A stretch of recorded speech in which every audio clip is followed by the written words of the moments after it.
Before a single Allied convoy crossed the Atlantic in force, the outcome of the war already depended on a country that rarely dominates World War II narratives. Not because it commanded empires, launched decisive invasions, or dictated strategy, but because, without it, coordination between the United States and the United Kingdom would have been slower, riskier, and far more fragile. This is the story of how Canada became the essential link in the Atlantic Alliance, not by wielding power, but by making power work.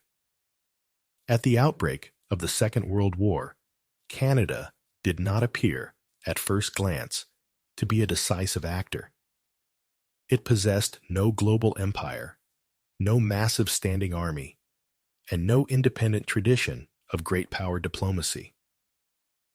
Yet long before Canadian forces engaged in major combat overseas, Canada had already become strategically important to the Allied war effort.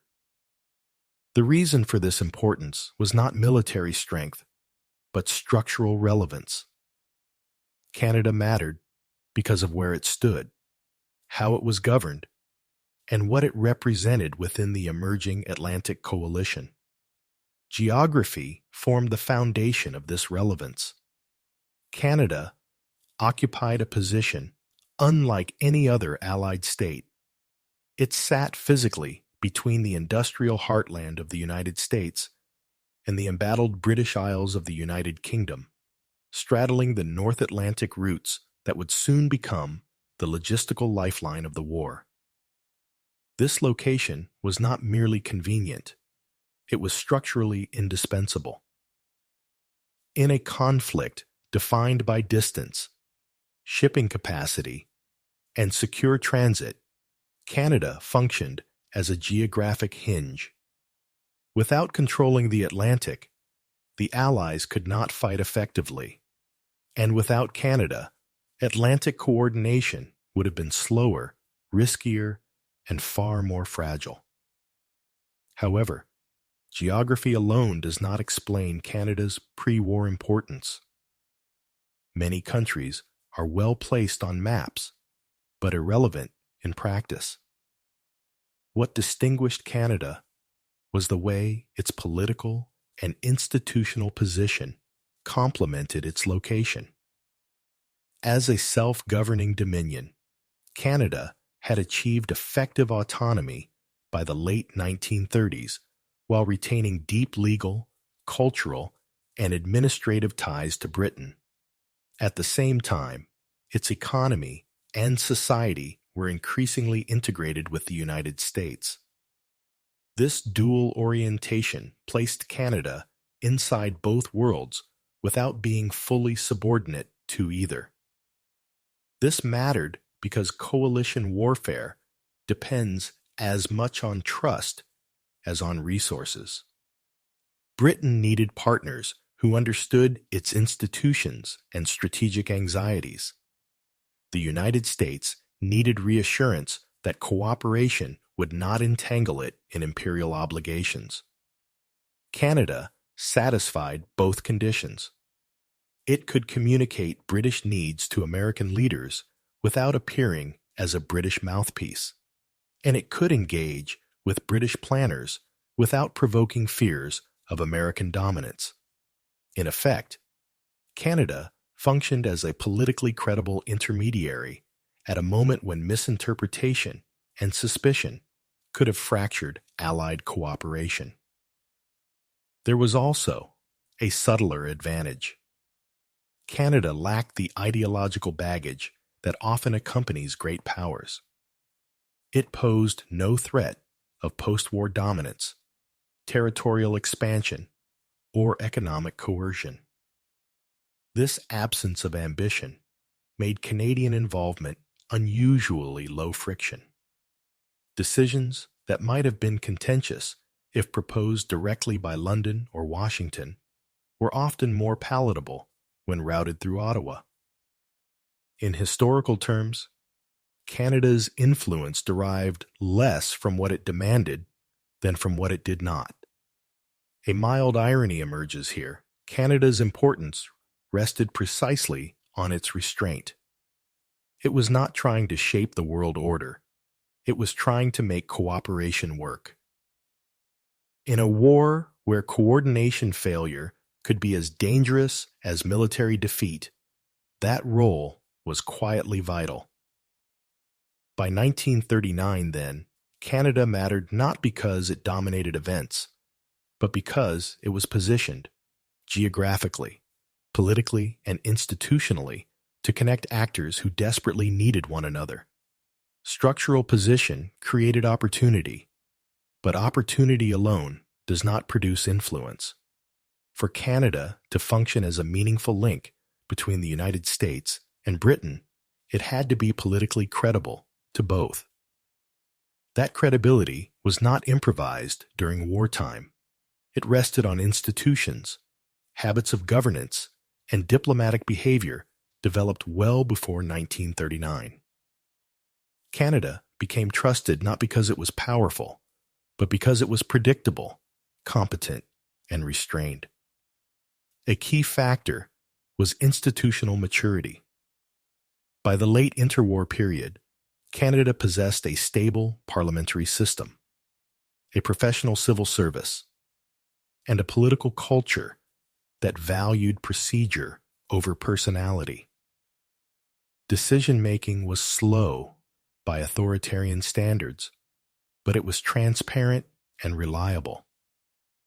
Allies could reasonably assume that Canadian commitments would survive elections, cabinet reshuffles, or public pressure. In coalition warfare, this kind of continuity is not glamorous, but it is essential. Plans that depend on partners who might abruptly change course tend to collapse. Canada's credibility was further reinforced by its constitutional position. Although still formally linked to Britain, Canada exercised independent control over foreign policy by the late 1930s. This mattered enormously in dealings with the United States, where sensitivity to sovereignty and non-entanglement ran deep.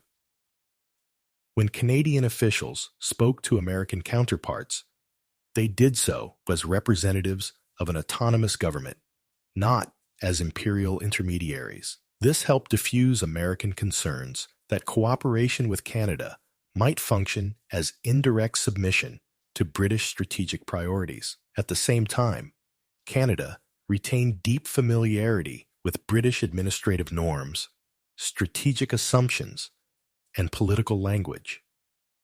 This allowed Canadian officials to interpret American intentions for British planners with unusual clarity. The value here was not persuasion, but translation. Britain and the United States often approach problems from different institutional cultures, one shaped by imperial management and resource scarcity, the other by industrial scale and geographic security. Canada's diplomats and civil servants understood both logics well enough to prevent misunderstanding from hardening into mistrust. Equally important was what Canada chose not to do. It did not seek to dominate negotiations, claim moral leadership, or frame cooperation in ideological terms. Canadian diplomacy emphasized facilitation rather than direction. Meetings hosted in Ottawa or mediated by Canadian officials tended to focus on process, how to share information, how to align standards, how to avoid duplication. This procedural emphasis reduced friction. In practice, Canada helped him make Allied cooperation routine rather than exceptional. There was also a reputational dimension. Canada was widely perceived as a country without hidden agendas. It had no reason to manipulate outcomes for territorial gain or post-war advantage. This perception largely accurate, made Canadian proposals easier to accept. In a war marked by deep anxieties about relative sacrifice and future influence, Canada's lack of ambition became a form of political capital. In short, Canada became trusted because it behaved consistently with its institutional character. It was cautious without being passive, cooperative without being subservient, and engaged without being intrusive. That combination allowed it to operate in spaces where direct British-American interaction might have been more contentious. Political credibility established Canada as a trusted intermediary, but trust alone does not sustain a global war. The Allied struggle in World War II was, at its core, a logistical contest, one defined by the movement of people, equipment, fuel, and information across vast distances under constant threat. Canada's decisive contribution lay in how it transformed its geographic position and infrastructure into a reliable physical connector between the United States and Britain. This role did not depend on dramatic innovation, but on scale, redundancy, and continuity. The North Atlantic was both a bridge and a barrier. It separated North American industrial capacity from Britain's immediate wartime needs, while simultaneously exposing Allied shipping to submarine warfare. Canada occupied a critical middle position along this axis. Its eastern ports, particularly those facing the Atlantic, served as natural gateways through which American and Canadian production could be consolidated, organized, and dispatched. Unlike ports closer to the European theater, these facilities operated beyond the immediate reach of enemy air power for much of the war, allowing for steadier and safer throughput. This relative security mattered enormously. It allowed planners to treat Canadian ports not as emergency stopgaps, but as dependable nodes in a long-term system. Supplies could be stockpiled, convoys assembled, and schedules maintained with fewer disruptions. In logistical terms, Canada provided something rare in wartime: predictability.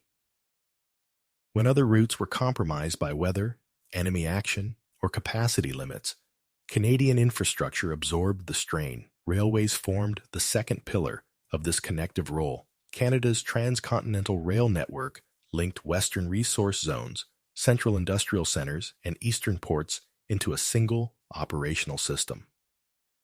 This meant that materials produced deep inland, steel, grain, fuel, manufactured equipment, could be moved efficiently to the Atlantic coast. The integration of these rail lines with American production networks further reinforced Canada's position as a continental funnel rather than a national bottleneck. Air infrastructure added another dimension.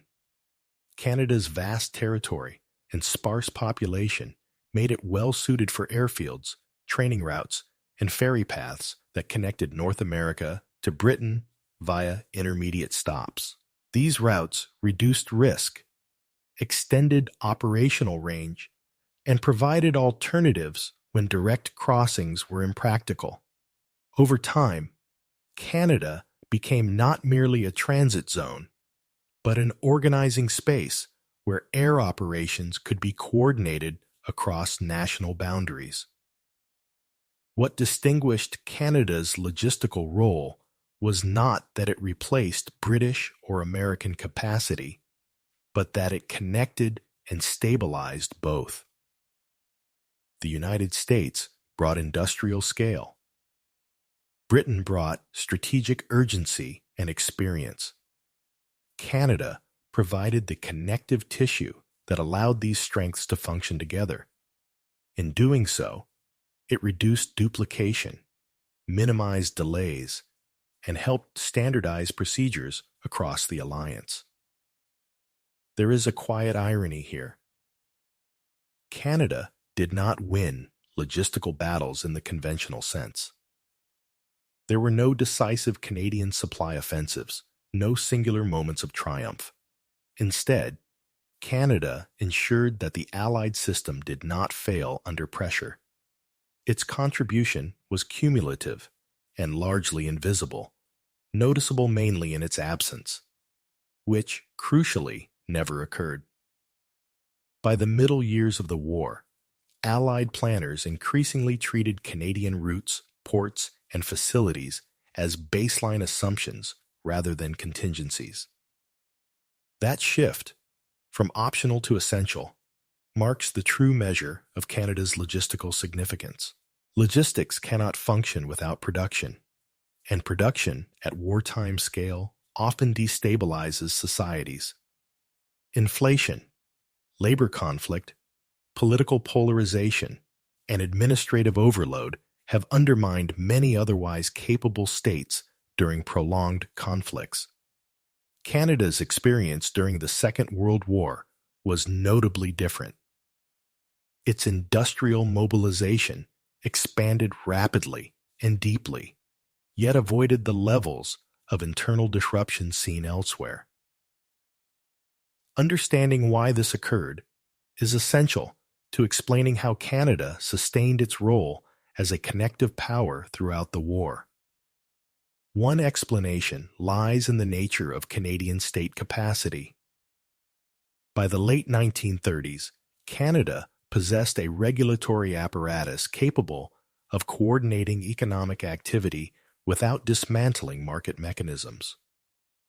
Wartime controls over prices, wages, materials, and transportation were introduced incrementally and administered by civilian institutions rather than emergency military authorities. This mattered. It preserved legitimacy and reduced resistance, allowing industrial policy to be perceived as a collective necessity rather than an imposed hardship. Equally important was the relationship between government, labor, and industry. Canada entered the war with a smaller and less polarized industrial workforce than that of the United States or the United Kingdom, but it also had fewer entrenched patterns of confrontation. Wartime labor agreements emphasized continuity of production in exchange for protections against arbitrary dismissal and uncontrolled inflation.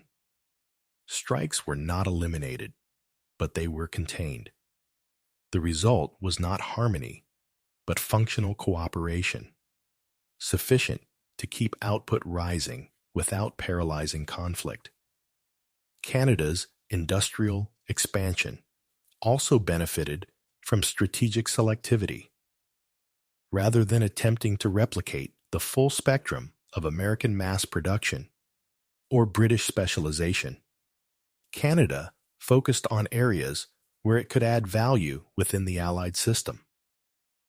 Shipbuilding, aircraft production, vehicles, munitions, and raw materials were prioritized in ways that complemented, rather than competed with, Allied partners. This reduced redundancy and allowed Canadian factories to integrate smoothly into transnational supply chains. Geography again played a role, but indirectly. Canada's relative distance from active battlefields reduced the urgency of emergency improvisation. Factories were not operating under immediate threat of attack, and urban centers were spared the destruction that plagued European industry.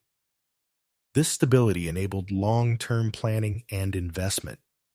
Expansion could be managed through training, infrastructure development, and administrative learning, rather than constant crisis response. There was also a cultural dimension.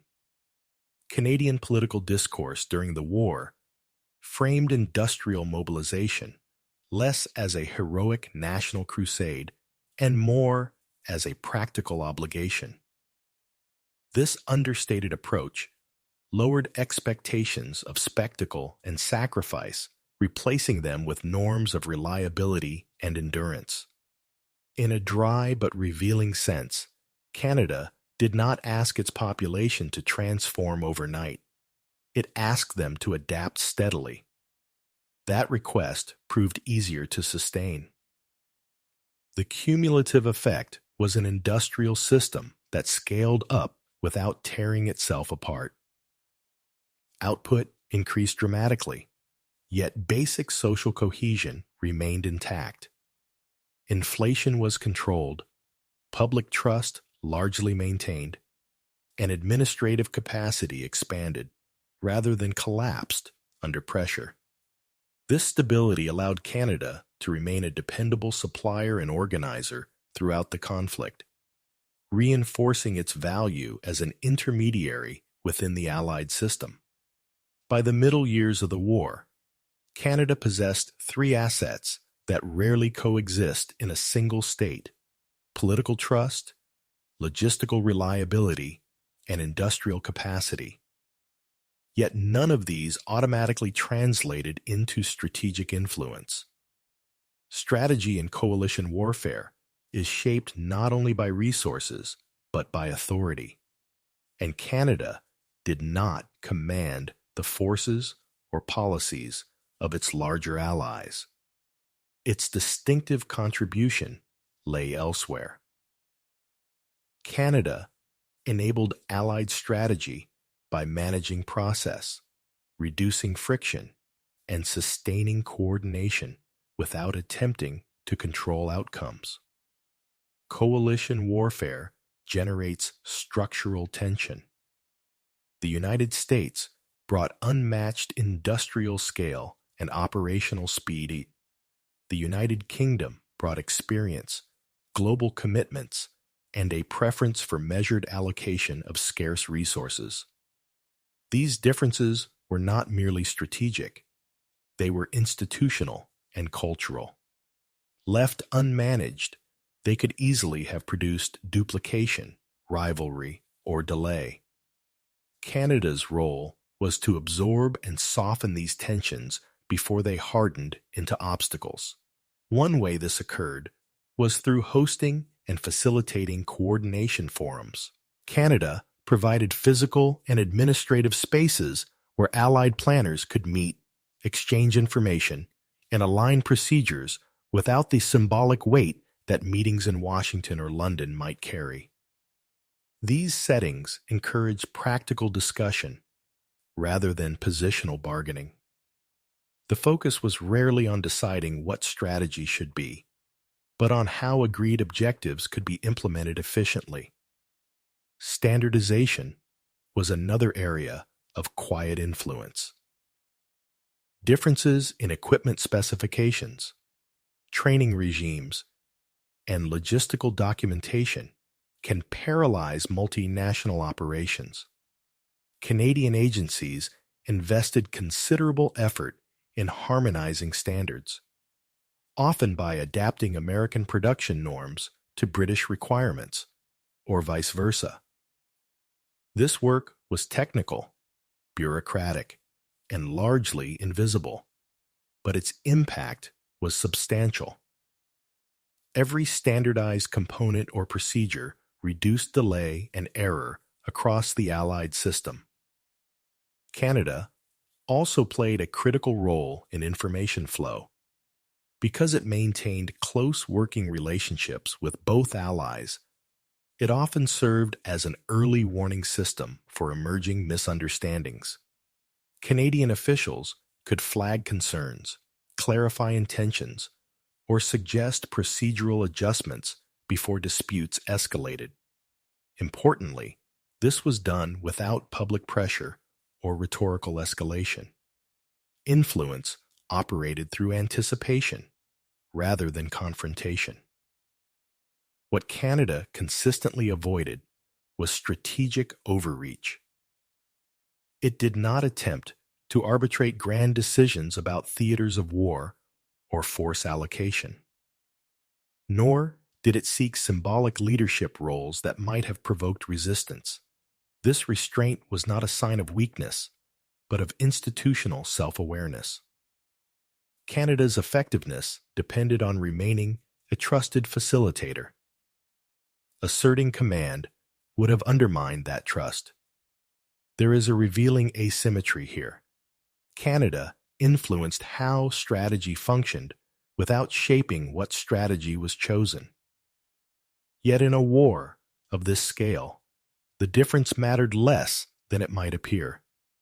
Strategy that cannot be coordinated, supplied, and sustained remains theoretical. By ensuring that Allied decisions could be translated into action across national systems, Canada exercised a form of influence that was indirect but indispensable. In this sense, Canada acted as a system manager rather than a system leader. Its contribution lay in continuity, keeping processes aligned over years of strain, adaptation, and expansion. The success of Allied strategy owed as much to this sustained coordination as to any single operational decision.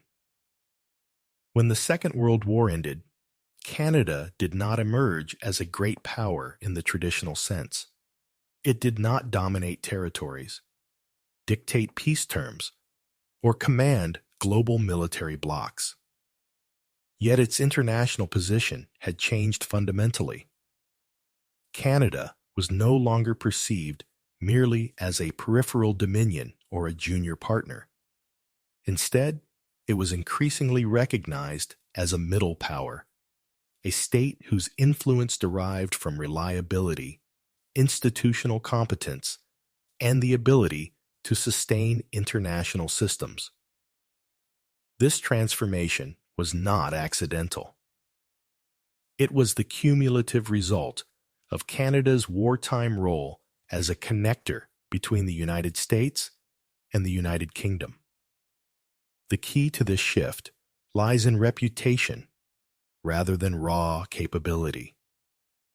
Throughout the war, Canada demonstrated that it could manage complexity over time.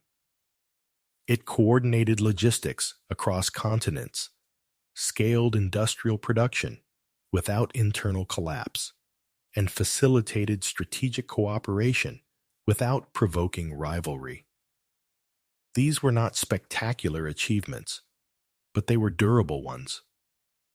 In the post-war environment, defined less by battlefield heroics and more by institutional reconstruction, such qualities carried significant weight. Canada's experience during the war positioned it well for the emerging architecture of multilateral cooperation. The post-1945 world required states that could operate effectively within alliances, contribute to collective security, and balance competing interests without destabilizing the system.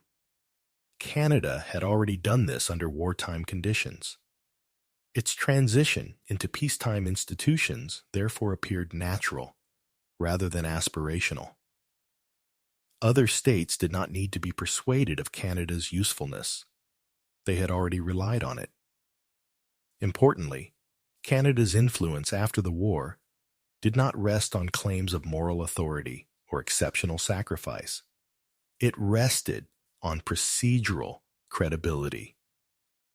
Canadian officials were accustomed to working in multinational environments, aligning standards, mediating disagreements, and maintaining continuity across political cycles. These skills translated directly into post-war diplomacy, defense planning, and economic coordination. Canada became valuable not because it led coalitions, but because coalitions functioned more smoothly when Canada was involved. There is a revealing contrast here. Many states sought post-war influence by emphasizing wartime suffering or battlefield contribution. Canada's standing emerged instead from administrative memory and institutional trust. It had learned how to keep systems running under stress, and that knowledge proved transferable. In a world increasingly governed by alliances, rules, and shared procedures, this form of influence was both subtle and resilient. Canada's wartime role also shaped its strategic self-perception. Rather than aspiring to dominance, Canadian policymakers increasingly framed national purpose around contribution and stabilization. This outlook did not imply passivity. On the contrary, it required active engagement, often behind the scenes, to maintain balance within larger structures. Canada's later prominence in alliance diplomacy and peace support roles can be traced directly to this wartime experience. In historical terms, Canada became a middle power, not because it sought a new status, but because it had already performed the functions that status required. The war revealed that influence in modern international politics does not always belong to those who command the most force, but to those who make cooperation possible. If you found this analysis useful, consider following the series, leaving a comment, or continuing on to the next in-depth examination of Canada's strategic role in the early Cold War.